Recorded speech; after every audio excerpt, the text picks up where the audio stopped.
구약 성경에서 제일 먼저 기록된 성경은 창세기지요.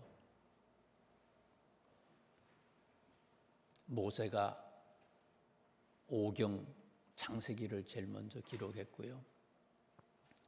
신약 성경 중에서 제일 먼저 기록한 성경은 뭐겠어요?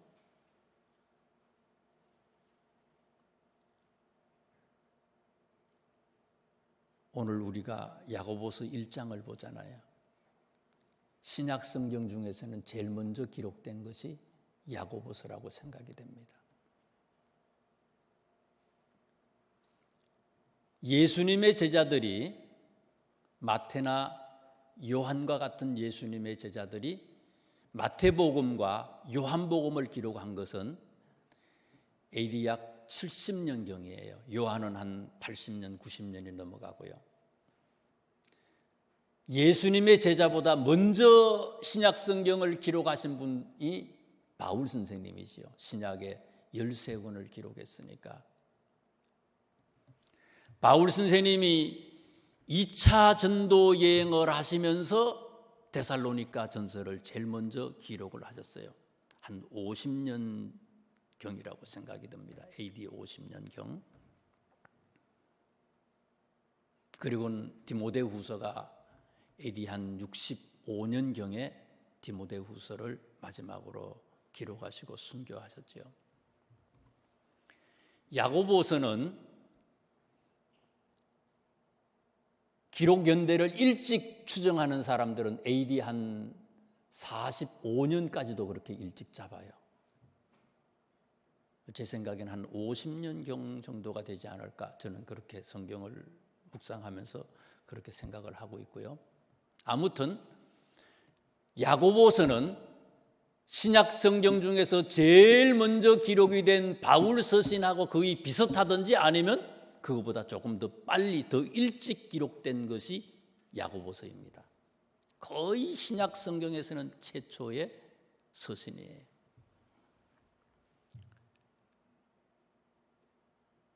기록하신 분은 누구예요? 1절에 저자가 나오잖아요. 하나님과 주 예수 그리스도의 종 야고보는 흩어져 있는 12지파에게 문안한다. 흩어져 있는 12지파는 꼭 이스라엘 사람들의 12지파를 얘기하는 게 아니고 오늘 우리들까지 세상의 모든 사람들을 얘기하는 거죠. 저자가 누구라고? 야고보라고 하는 분이에요. 야고보, 제임스.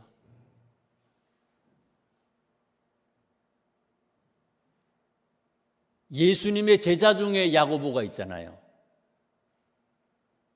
그 야고보는 사도행전에 보니까 12사도 중에서 제일 먼저 순교를 하셨어요. 그분은 아니에요.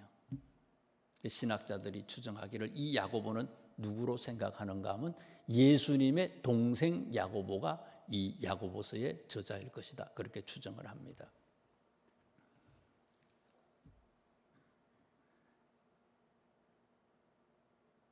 야고보는 어떤 사람입니까? 마태복음 3장에 있는 말씀에 보면은요, 마가복음 3장에 보면 예수님의 친족들이 예수님을요 미쳤다고 그랬어요. 야고보도 마찬가지였죠. 믿지 않았어요. 예수님 살아생전에는 예수님을 믿지 않았는데 이 야고보가 나중에 예수님이 부활하시고 난 다음에 예수님을 믿게 됐어요. 우리 주변에 아무리 복음을 전하지만 믿지 않는 가족들이 있어요. 참 자녀를 전도하기가 쉽지 않아요. 자녀들 너무너무 힘들어. 남편들, 아내들 참 힘들어. 야고보도 예수님의 형제였지만 이 사람이 믿지 않았는데 얼마나 안타까워요. 그런데 시간이 지나면서 나중에 예수님을 믿게 되고 결국은 최초의 신약 성경을 기록한 사람이 됐어요. 이 교훈은 뭡니까? 우리들한테 얘기해 주는 거예요. 포기하지 말라는 거예요. 하나님이 포기하지 않았는데 왜 네가 포기하느냐 이거죠. 우리 형제자매들, 우리의 부모님들, 우리의 가족들을 위해서 끊임없이 기도하고 그들을 위해서 하나님 앞에 간구할 때에 야고보가 결국은 예수님을 믿었듯이 성경을 기록한 사람이 된 것처럼 우리 주변에 있는 우리의 가족도 그렇게 될 수 있다는 것을 우리에게 보여주고 있습니다. 야고보서의 주제는 뭔가 하면요, 믿음이에요. 믿음이 뭐냐. 아직까지 기독교가, 개신교가, 그리고 예수님의 어떤 사상들이 교리화되기 이전에, 바울 선생님부터 이제 이런 것들이 교리화가 되거든요. 근데 교리화되기 이전에 제일 먼저 이 성경을, 신약 성경을 기록하면서 야고보가 믿음에 대해서 얘기를 했어요. 그러면서 믿음이 뭐냐? 오늘 설교 제목이 뭡니까? 행동하는 믿음. 행동하지 아니하면 그 믿음은 가짜입니다, 이거예요. 행동하지 않는 믿음은 가짜입니다.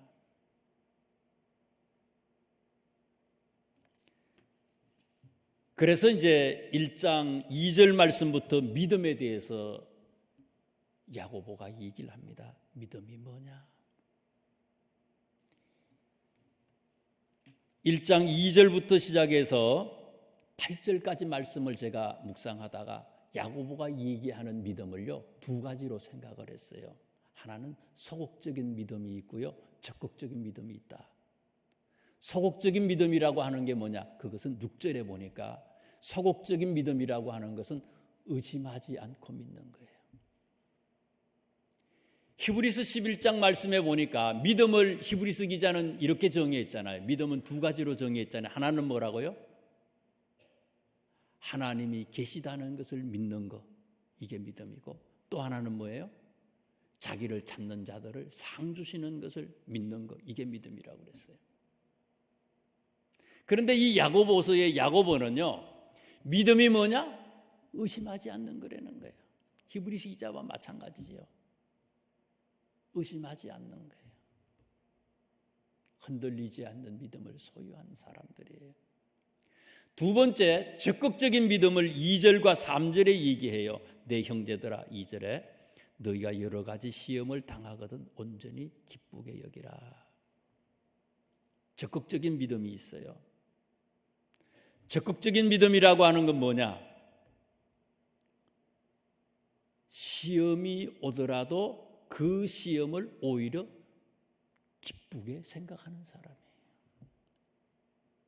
보통 시험이 오면 어떻습니까?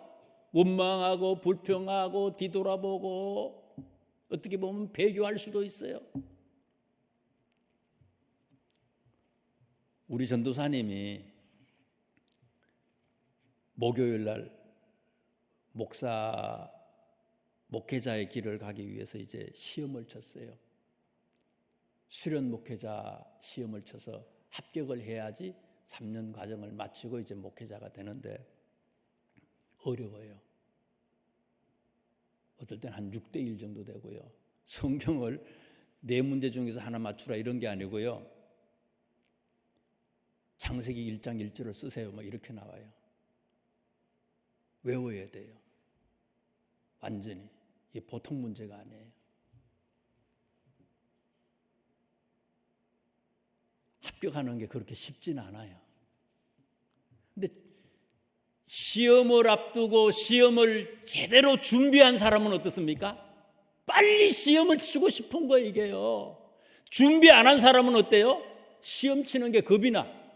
근데 준비한 사람은요, 열심히 준비한 사람은요, 시험 시간이 빨리 오는 게 좋아. 시험에도 관계없어. 시험을 쳐야 돼. 시험이 와야 돼. 2절에 다시 보세요. 내 형제들아 너희가 여러 가지 시험을 당하거든 어떻게 하라고요? 온전히 기쁘게 여기라. 준비된 사람은요, 진짜 믿음이 있는 사람은 시험이 와도 두렵지 않아. 오히려 기뻐한다는 거예요, 이게요.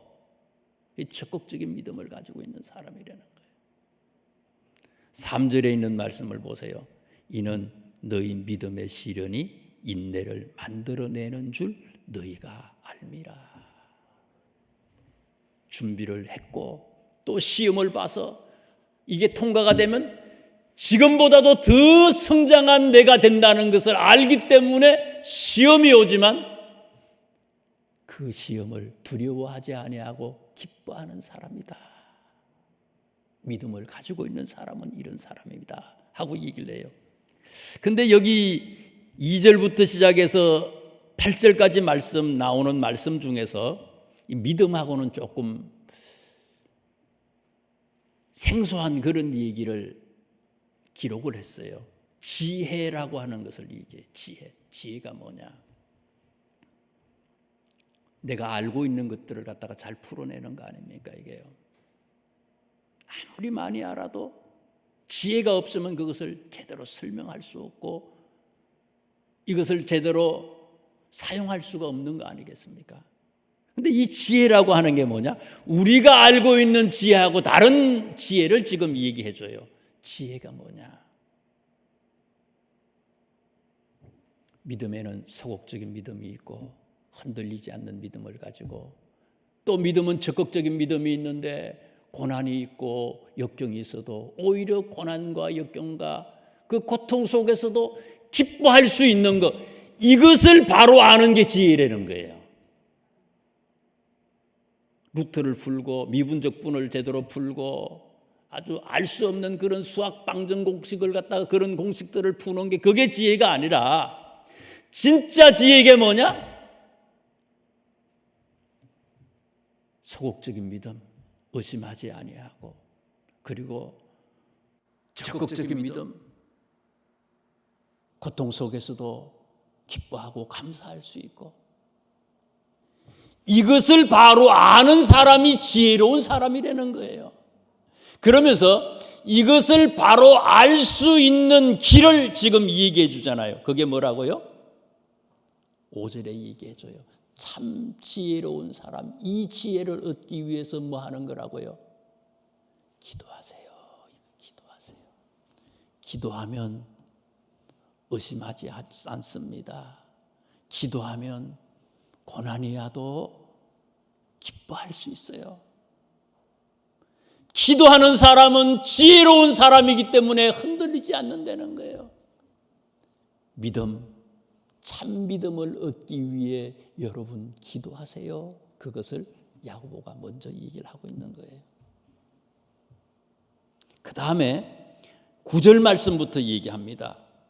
낮은 형제는 자기의 높음을 자랑하고 부한 자는 자기의 낮아짐을 자랑할지니 이는 그가 풀의 꽃같이 지나갑니다.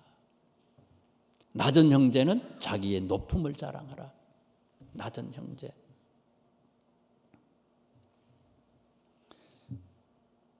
이때 당시에는 종들도 있잖아요. 예수 믿는 사람 중에서 신분이 낮은 사람들이 많았어요. 배우지 못하고 없고 정으로 살고 자존감이 상실됐죠. 비관적인 삶을 살고 낙심하고 그런데 이런 사람들에게 야고보는 얘기합니다. 낮은 형제는 어떻게 하라고요? 자기의 높음을 자랑하세요. 여러분이 낮다고 생각하십니까? 여러분들이 누군지를 바로 알리는 거예요. 나의 정체성. 영접하는 자, 곧 그 이름을 믿는 자들에게는 하나님의 자녀가 되는 권세를 주셨다고 했잖아요. 우린 누구라고요? 세상의 신분은 낮을지 모르지만 우리는 하나님의 아들과 딸이라는 거예요. 결코 여러분 지금 세상에 이런 신분들 때문에 낙심하거나 비관하거나 절망하거나 하지 마세요. 우리는 하늘나라의 아들, 딸들입니다. 그걸 얘기해 주는 거예요. 우리는 하나님의 자녀입니다. 부한자들한테 또 얘기합니다. 부한자는 자기 낮아짐을 자랑할지니. 많이 있다고 그것이 내 것이 아니라는 거예요. 예수님은 우리를 뭐라고 얘기하셨어요? 청직이라고 얘기했어요. 내게 있지만 통장에 있는 돈도 내 집도 사실은 그게 내게 아니라 누구 거라고요? 청지기는 내게 있는 모든 것이 내 것이 아니잖아요. 주인의 것이에요. 나는 그냥 관리인이에요. 선하게 잘 관리를 할 사람이에요. 뭐 오스템인가 그 회사에 몇 천억을 갖다가 그 회계 관리하는 사람이 그렇게 횡령을 했다는 거 아니에요? 참 이해가 안 되지만은 하나님의 영광을 위해서 제대로 사용하지 않으면 우리가 그런 사람이라는 거예요. 내 돈이 아니야. 내 물질이 아니야. 그런데 내 것이라고 착각하는 사람들, 그거는요 똑같은 경우라는 거예요. 우리는 청지기예요. 선한 청지기의 역할을 바로 감당하려는 거예요.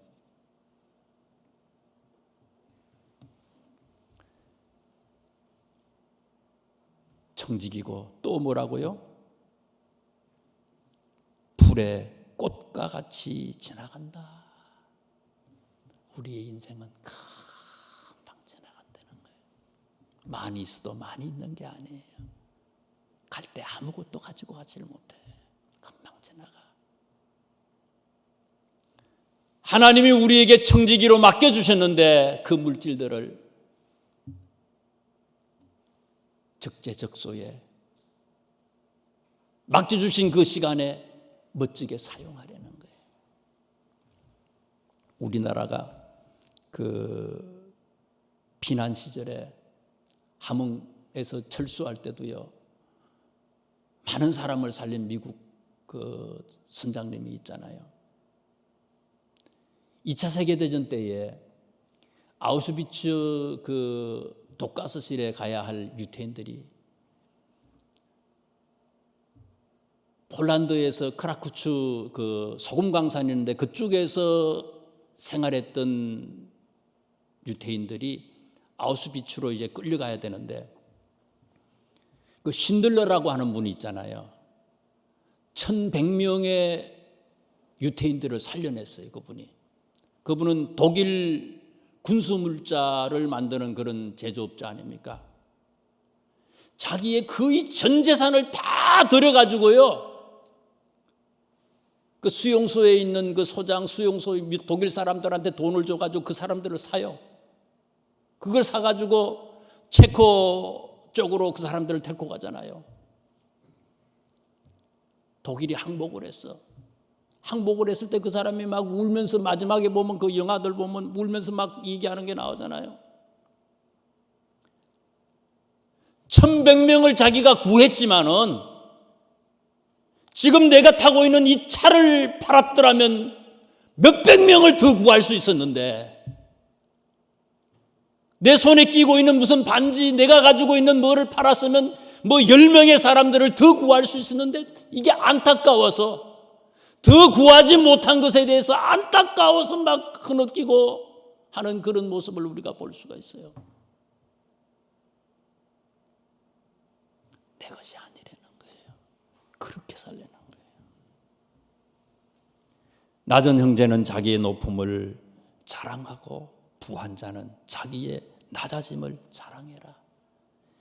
이 9절부터 시작해서 11절까지 나오는 말씀의 요약은 뭡니까? 믿음의 사람은 우리 발 앞에 지금의 현상, 지금의 우리의 환경, 그걸 보지 말라는 거예요. 눈을 들어서 높은 곳에 계시는 주님을 바라보세요. 주님을 바라보면, 하나님을 바라보면 해결을 할 수 있는데 왜 눈앞에 있는 거 가지고 그냥 일희일비 그냥 왔다 갔다 그냥 낙심했다가 소리쳤다가 왜 그러냐 이거예요. 눈을 들어 저 높은 곳에 계시는 주님을 바라보세요. 그에게 믿음의 사람은 그런 사람이라는 거예요. 12절 말씀부터 시작해서 18절에 믿음을 이게 하는 건 좀 기가 막혀요. 이거는요. 12절부터 시작해서 18절까지 야고보가 얘기하는 믿음이 뭐냐? 이 말씀은요, 복에 대한 얘기, 복. 뭐가 복이냐 이거예요. 복이 뭡니까? 우리는 기도할 때 그러지. 하나님, 금년에 무탈하게 해주세요. 고난 당하지 않게 하시고 고난이 와도 피해 나갈 수 있도록 해주세요. 이 기가 막히게 기록을 했어요. 이게 복이래. 야고보서는 이렇게 얘기합니다. 12절에 있는 말씀을 보세요.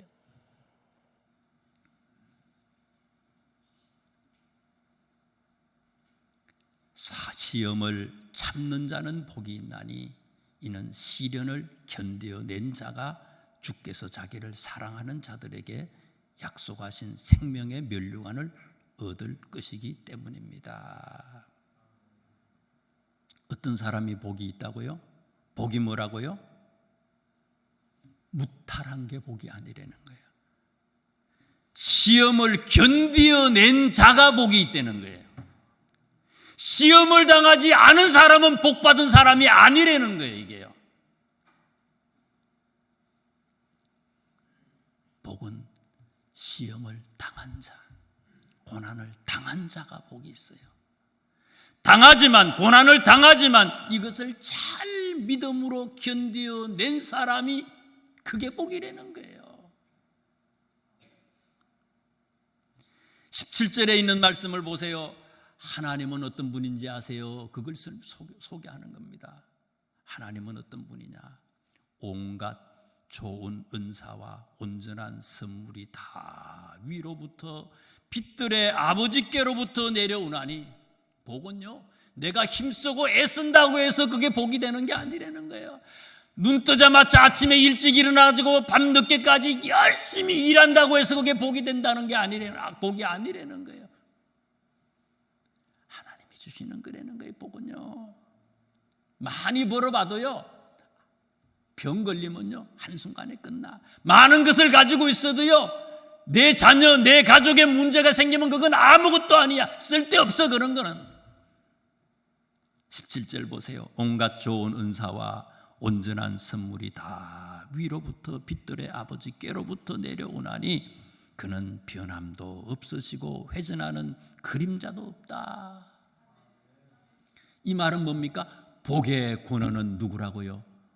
복의 근원은 하나님이십니다. 이거 알려는 거예요. 믿음이 뭐냐? 복의 근원은 하나님이라고 하는 걸 아는 거라는 거예요. 이걸 모르기 때문에 뭐예요? 14절에 보세요. 오직 각 사람이 시험을 받는 것은 자기 욕심에 끌려 미혹됨이니, 복의 근원이 뭔지를 모르기 때문에 죄를 짓는 거예요. 욕심을 부리는 거예요. 15절에 결국은 죄를 짓게 된다는 거예요. 복의 근원은 하나님이에요. 하나님께서 주시는 거예요. 내가 하려고 하니까 욕심을 부리고, 내가 하려고 하니까 속이고, 내가 하려고 하니까 결국은 많이 모은 것 같은데, 된 것 같은데 신기루와 같은 거라는 거예요. 믿음을 가지고 있는 사람은 복의 근원이 하나님이라고 하는 것을 알고, 그 하나님은, 복의 근원 되시는 하나님은 누구에게 복을 주시느냐? 아무에게나 복을 주는 하나님이 아니에요. 고난을 통해서 고난을 견디어 나간 사람에게 복을 준다는 거예요. 그냥 주는 게 아니에요. 믿음? 고난을 통해서 이 고난을 견디어낸 자들에게 주시는 하나님의 축복이라는 거예요. 그 다음에 나오는 말씀들을 보세요. 19절부터 나오는 말씀은요, 믿음을 가지고 있는 사람들이 어떻게 살아야 되는지에 대한 구체적인 그런 내용들을 또 제시하는 그런 내용입니다. 첫째는요, 21절 보세요. 어떻게 사는 거냐? 믿음을 가지고 있는 사람은 온유함으로 사세요. 온유함으로 사세요. 늘 말씀을 드리지만 예수 믿는 사람들은 어떤 사람인가 하면요, 이미 승리한 사람이에요. 이미 승리한 사람이야. 이미 승리했는데, 이미 이겼는데, 이미 면류관을 받았는데 왜 지금 조금 문제가 있다고 해가지고요 노하고 화를 내고 다투고 뭐 그냥 막말을 하고, 그렇게 하지 말라는 거예요. 온유한 마음을 가지세요. 온유하게 사세요. 왜? 이미 승리했잖아요. 이긴 사람은요, 넉넉한 사람은요 품을 수 있어요. 내가 넉넉하지 못하기 때문에, 여유가 없으니까 다른 사람에게 따뜻한 말을 못하는 거예요. 온유하지 못한 거예요. 예수님도요 팔복을 통해서 온유함을 얘기하잖아요. 온유한 자는 어떤 복을 받는다고요? 땅을 기업으로 받는데요. 이 땅의 축복도요, 물론 하늘나라에서 축복받으면 되지만 이 땅, 이 나라, 이 세상에서 복받을 수 있는 사람은 어떤 사람이라고요? 온유한 사람이 복을 받는 거예요. 믿음이 있습니까? 온유하게 사세요. 그걸 얘기하는 거예요. 온유하세요. 이제 난리 났잖아요. 3월 달에 선거한다고 막 이쪽 편 저쪽 편에서 아주 난리 나. 아주 절대로 그거 하면 안 돼요. 괜찮아. 그냥 너무 태극기도 안 좋아. 너무 문 그것도 안 좋아. 너무 그렇게 한쪽에 서서 그렇게 하지 마세요. 그냥 웃으세요. 온유한 마음을 가지세요.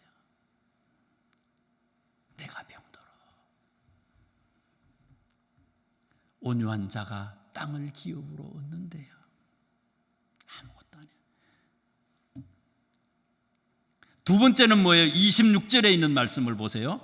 누구든지 스스로 경건하다 생각하며 자기 혀를 재갈 물리지 아니하고 자기 마음을 속이면 이 사람은 경건은 헛것이다. 온유한 마음을 가지고 또 하나는 뭐예요? 경건한 생활을 하려는 거예요. 두 가지를 얘기해요. 믿음의 사람은 온유한 마음을 가지세요. 또 하나는 경건한 삶을 사세요. 근데 이 경건하게 사는 길을 또 두 가지로 얘기해요. 경건하게 사는 것은요, 하나님의 말씀을 매일 묵상하고 사모하고 날마다 쉬지 않고 기도하고 예배에 참석하고, 물론 중요해요. 그거 기본이 되죠. 그러나 그렇게 사는 것이 경건하다고 야고보는 얘기하지 않아요. 여러분 그렇게 사십니까? 그렇다면 이렇게 행동하세요. 어떻게 행동하라고요? 말 조심하세요, 이거예요. 여러분 기도하십니까? 말씀을 묵상하십니까? 예배를 예배답게 매일 와서 우리가 예배를 드립니까? 경건하십니까? 그러면 여러분은 혀를 재갈 물리세요 하고 얘기하고 있어요. 말 조심하세요. 생각하고 말씀을 하세요. 19절에도 보세요. 내 사랑하는 자들아, 형제들아, 너희가 알지니 사람마다 듣기는 속히 하고 말하기는 더디하며 성내기도 더디하라. 디모데후서 2장에 보면요, 말조심을 얘기하잖아요. 디모데의 이 바울 선생님의 마지막 서신 아닙니까? 마지막으로 디모데한테 편지를 마지막 감옥에서 순교하기 직전에 기록하시면서요, 디모데한테 말조심을 하라고 얘기해요. 어떤 집에는 금그릇이 있고 음그릇이 있고 나무그릇이 있고 질그릇이 있고, 자기를 비워서 깨끗하게 하면 다 귀 쓰는 그릇이 될 수 있다는 거예요. 그러면서 그 얘기는 뭐예요? 말조심하라는 얘기를 통해서 그걸 설명을 해줘요. 근데 이 말조심을 이 디모데후서 2장에 얘기하시면서 바울 선생님은 그 말조심의 전체의 내용은요, 예수 그리스도의 좋은 병사를, 좋은 군인을 비유하면서 그 얘기를 했어요. 말조심이라고 하는 게 뭐냐? 하늘나라의 특수부대가 되는 거라는 거예요. 예수님의 특별한 그런 군인, 특수부대 군인이 될 수 있는 길이 뭐냐? 말조심이라는 거예요. 굿삼 100개씩 하고 이렇게 해가지고 우리가 하나님의 좋은 병사가 되는 게 아니라 말조심을 제대로 하는 사람이 그리스도의 아주 훌륭한 병사가 된다는 걸 얘기하고 싶어서 그걸 얘기하는 거예요. 온유한 사람이 되세요. 말 조심하세요. 세 번째는 뭐예요? 경건을 얘기하면서 두 번째 얘기를 하는 게 있어요. 경건은 뭐냐? 27절에 있는 말씀 보세요. 하나님 아버지 앞에서 정결하고 더러움이 없는 경건이 뭐냐? 곧 고아와 가부를 그 환난 중에 돌보고 또 자기를 지켜 새 속에 물들지 아니하는 그것이다. 삭개오가 예수님 만났을 때 어떻게 했습니까? 삭개오가요 예수님을 만났어요. 예수님이 자기 집에 오셨어요. 그랬더니 삭개오가 어땠습니까?